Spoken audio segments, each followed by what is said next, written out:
Hey everyone, it's your daily dose of internet. Today we are going to talk about wildfire.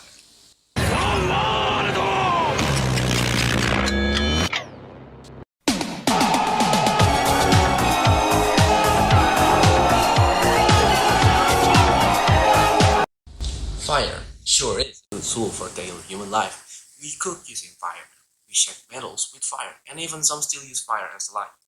But when fire gets big, they become a threat, especially if it meets a fast fuel uncontrolled and eventually cause a wildfire.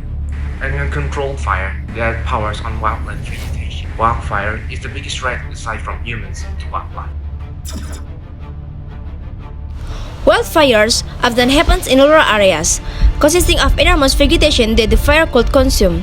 They could show up anywhere in the continent, not limited by any size or environment.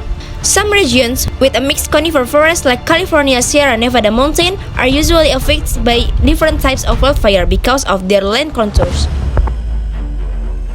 When dog is at peak, even the slightest spark from a car wheel could ignite a raging wildfire. Some other triggers could be caused by a natural cause, such as a lightning strike or the sun's heat over dry leaves. However, the majority of wildfire often occur because of human carelessness. When the heat triggers the fire, several factors define how fire spreads. Some factors like weather and environment are the most common to spread fire quickly. There are several types of wildfire. The most common type called crown fire, surface fire, and then the last but not least, ground fire.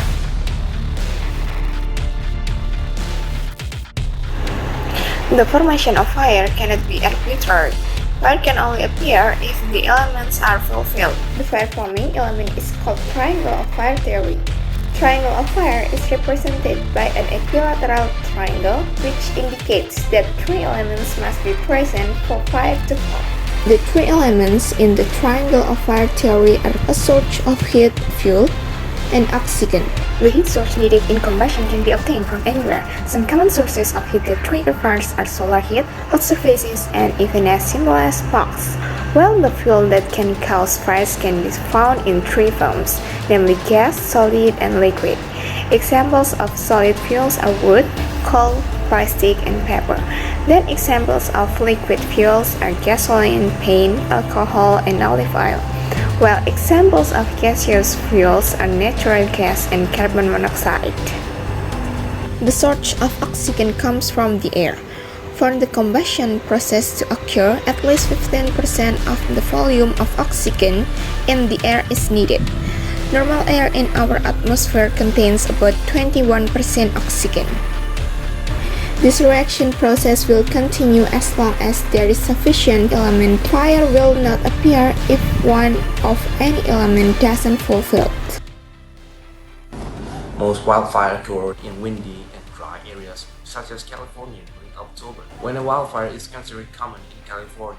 More wildfire force primarily cause human error. With that being the case, we can prevent it by the simple steps such as keeping tents and sleeping gear away from fire. Do not throw away cigarette butts recklessly, and always double check your fire when you have done it. Make sure no smoke coming out of it. Good to go. Other methods to prevent it are avoiding burning waste around dry grass, and if you have to burn it, use a fire pit instead, or as simple as a can as the isolator to fire. Always be considerate when the business comes to fire. Fire is a good tool, but can always be deadly. As we mentioned before, be careful when you use fire anywhere, because wildfire is always a possibility. As a wise man ever said, a little fire is a friend, but it's an enemy when it gets big. I am Maheswara. This is your daily dose.